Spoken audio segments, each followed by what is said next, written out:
मुझसे पूर्व सभी वक्ताओं ने बहुत सुंदर सुंदर अपने अपने विचार रखे। तो जो अंतिम वक्ता होता है उसको ये सोचना पड़ता है, ये भी कह दिया गया, ये भी कह दिया गया, ये भी कह दिया गया, अब कहने को क्या है।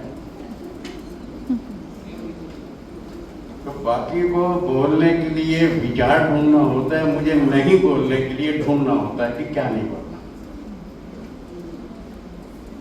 सबसे पहले कार्यक्रम की जो अध्यक्षा हैं सुरेखा, मेरी छोटी बहन, मैं उसका स्वागत करता हूँ। डॉक्टर दंपति विनोद जी और सुनीता जी मलिक आए हैं। डॉक्टर साहब ने बड़े सुंदर इनके साथ में एक छोटे परामर्श किए। और हमारी बहन दुर्गा जी ने जो कुछ बोला है, समझ लीजिए कि आपसे भी बिंदु लेके मैं उनको आगे कहीं और बोलने वाला हूँ आपकी अनुमति से। आज हम सब जितने भी लोग यहाँ आए हैं किसी साधारण कार्यक्रम के लिए नहीं आए। जैसा बहन जी ने संकेत किया, ये छोटे छोटे बच्चे जो हैं ये एक प्रकार से हमारी नर्सरी है। उस नर्सरी में छोटे छोटे बीज लगे हुए हैं, उन बीजों को सुसंस्कृत करके हमको भेजना है, जिसकी कल्पना जी ने चर्चा की। बीज तो परिवार से डल के आए हैं, तभी तो उन माता पिता ने इनको भेजा। तो जो इनके पास में अपने माता पिता से मिले हुए संस्कार हैं विरासत के, वो तो लेके ये बच्चे आए हैं, इसमें हमको कोई संदेह का कारण नहीं। लेकिन अब उसको किस प्रकार से आगे हमने प्रस्फुटित होने के लिए सहायता करनी है, ये हमारी शिक्षिकाओं का पुरुषार्थ है।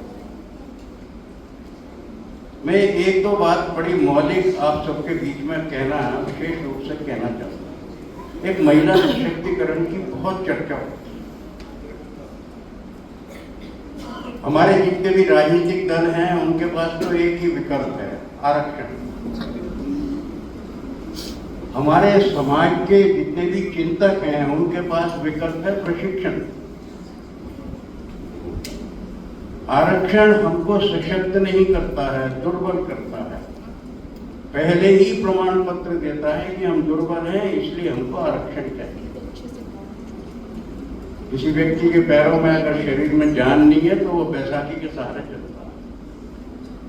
मैं उस पर टिप्पणी नहीं करूंगा, लेकिन प्रश्न ये है कि जिन लोगों ने राजनीति में इसको एक विकल्प माना है, समाज शास्त्र उससे सहमत नहीं। कारण क्या है? इस सारे संसार में, चेतन जगत में ईश्वर ने दो बात उत्पन्न की। संसार में जितना भी पुरुष जाति है उसको शिव के रूप में जन्म दिया। उसके साथ में कालांतर में जो उसकी साथ में है सहधर्मिणी धर्मा, उसकी जीवन संगिनी उसके साथ जुड़ती है, वो शक्ति के रूप में जुड़ती है। तो क्या होता है जब जीवन में ये ऐसा एक अवसर आता है तो व्यक्ति शक्तिमान हो जाता है। जब शिव के साथ शक्ति होती है तो वो शिव होता है, और शक्ति रहित होता है तो वो शव कहलाता है। तो जो ईश्वरीय व्यवस्था है, इसीलिए हमने उसको सर्वशक्तिमान कहा। शक्ति स्वयं में स्त्रीलिंग है, शिव पुल्लिंग है, अन्यान्य आश्रित हैं। और जब तक वो शक्ति का संयोग नहीं होगा, ईश्वर ने नारी जाति को तो शक्ति का स्वरूप ही बनाया है, वो शक्ति स्वरूपा है। तो उसको सशक्तिकरण करना ये एक बड़ा हास्यास्पद सा लगता है। बंधुओं, सशक्तिकरण नहीं कर सकते हम, केवल उसकी शक्ति का प्रत्यक्षीकरण कर सकते हैं। किस प्रकार से वो प्रत्यक्ष होकर स्वयं उसके जीवन में भी दिखाई दे, किस प्रकार से सारे समाज को भी उसका अनुभव हो और सारा राष्ट्र अनुभव करे कि इस समाज की मातृशक्ति ये साधारण शक्ति नहीं है। ईश्वर ने जो शक्ति दी थी उस शक्ति को समाज के सहयोग से उस स्थिति पर ला दिया गया है कि वो आज शक्ति की एक मूर्तिमान स्वरूप है। हम ये जो शिविर लगा रहे हैं, ये शिविर तो एक छोटा सा सांकेतिक उपक्रम है। हमने कहा है चरित्र निर्माण और आत्मरक्षा प्रशिक्षण की। आत्मरक्षा किसकी आवश्यक है? ये शरीर का ईश्वर का दिया हुआ दिव्य गाड़ी है। ईश्वर ने मुझको उसके एक कस्टोडियन के रूप में, आत्मा के रूप में उसमें रख दिया है। आत्मा मेरा तो ये पहला कर्तव्य बनता है कि ईश्वर ने इस शरीर को जितने आयु के लिए भेजा, मैं उतने समय तक इस शरीर को सब प्रकार से स्वस्थ रखते हुए स्वयं के लिए, समाज के लिए, राष्ट्र के लिए, विश्व के लिए एक सहयोगी यात्री बनूं। तो अपने शरीर को स्वस्थ रखना ये मेरा स्वार्थ नहीं है, ये मेरा परमार्थ है। और इसीलिए यहाँ पर ये बच्चों को, इन बच्चों का जो मुझसे पहले अभी कुछ वक्ताओं ने चर्चा भी की, घर में इनका कोई भी दिनचर्या रहती होगी, और वो दिनचर्या तो जो रहती है आजकल मालूम है, बच्चों की दिनचर्या तामसिक अधिक है, राजसिक कम है। इस समाज का आजकल का वातावरण का प्रभाव। लेकिन हम उस दिशा को, उस दशा को कुछ दिशा देने के लिए इन बच्चों को यहाँ पर ये दिशा देने का प्रयास हो रहा है। तो दिशा देने के प्रयास में क्या कह रहे हैं, हम ये प्रशिक्षण केवल इसलिए कर रहे हैं कि एक सप्ताह में केवल इनको कुछ सांकेतिक विषय बताएंगे। जिन माता पिता ने पूरा अपने मन में संयम रखते, स्वयं अपने हृदय के ऊपर में एक निश्चय का वो ओढ़ के संकल्प इन बच्चों को यहाँ पर इतनी गर्मी में भेजा, ये जब बच्चे जाएंगे, बहन जी ने अभी संकेत किया, जब ये जाएंगे तो आज के इनके आने में और जब ये जिस दिन जाएंगे उस दिन क्वालिटेटिव डिफरेंस बहुत होगा। क्वालिटेटिव डिफरेंस क्या होगा, आज तो केवल ये कन्याएं हैं, जिस दिन जाएंगी उस दिन वीरांगनाएं।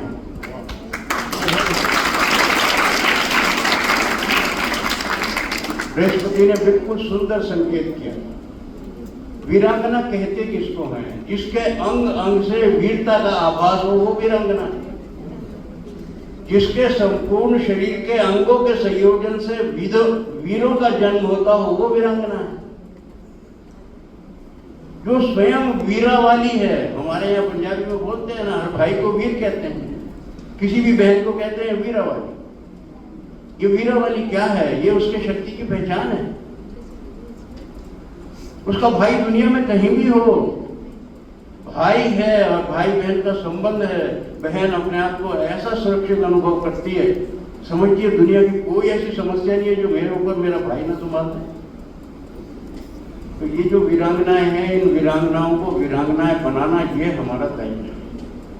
और ये दायित्व हम पर किसी ने लादा नहीं है, ये हमारे समाज के दिए हुए हमारे ही संस्कार हैं, जो हम अभिभावक के रूप में अपने भविष्य की उज्जवल कामना के लिए, भविष्य को सुरक्षित रखने के लिए आज के इस वर्तमान को संस्कारित करके भविष्य के लिए किसी भी प्रकार से सशक्त कर रहे हैं।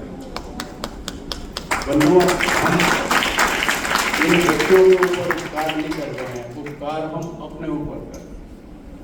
हम सबके जीवन की सार्थकता जब है कि जब मेरा वर्तमान तो सुरक्षित हो, मेरा भविष्य भी सुरक्षित हो।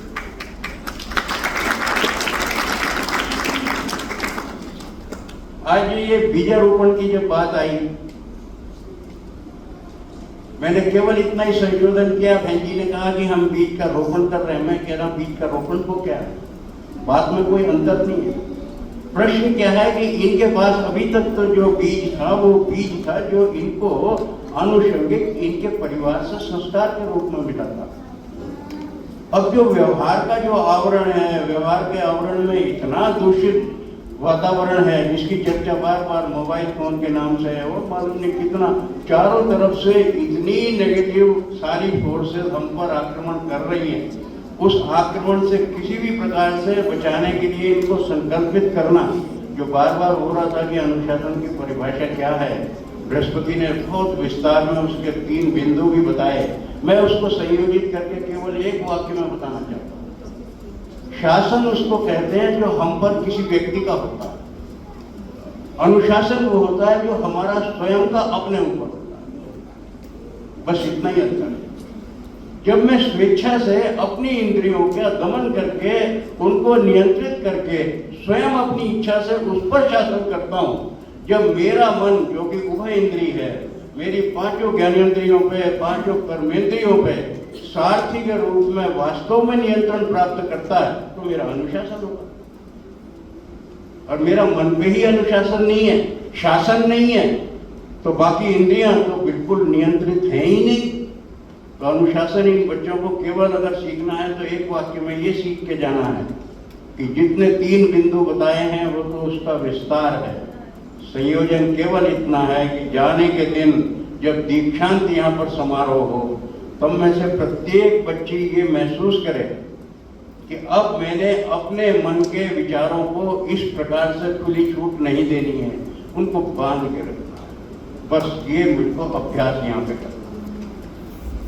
आत्मरक्षा की बात बड़ी महत्व की है।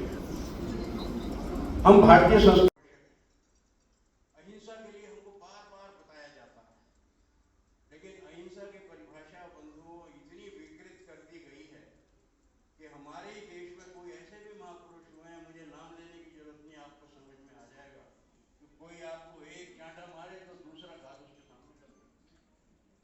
क्या ये अहिंसा की परिभाषा है? इससे भयंकर विकृति कोई और हो सकती है शास्त्रीय मान्यता होगी? अरे शास्त्र की मान्यता ये है कि हम इतने अहिंसक हैं कि हम किसी के बारे में बुरा नहीं सोचते हैं, मनसा वाचा कर्मणा हम हिंसा नहीं करते, लेकिन कोई अन्य व्यक्ति हमारे प्रति इन तीनों में से कोई भी हिंसा करता हो तो उसको जाने की शक्ति रखते हैं।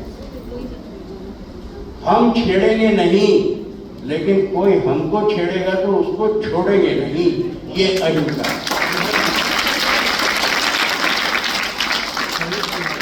और ये बात केवल मुंह से कहने से नहीं होती, इसके पीछे 3 चीज की आवश्यकता है। एक तो संकल्प शक्ति। मैंने कल ही संयोग से कोई एक छोटा सा वीडियो देखा, किसी एक बौद्ध भिक्षुक का, मुझे अचानक याद आया। उसने ये कहा कि जो मेरे मन के विचार हैं, कई दफे एकांत में मैं स्वयं अपने आप से बात करता हूँ। आप सब करते हैं, मैं भी करता हूँ, हम हर कोई करता है। उसने बड़ी महत्व की बात की कि आप अपने शरीर से जब बात करते हो एकांत में, मजाक में भी कभी अपने को मूर्ख या कमजोर मत कहना, क्योंकि शरीर सुनता है। आपका आत्मबल घटता है।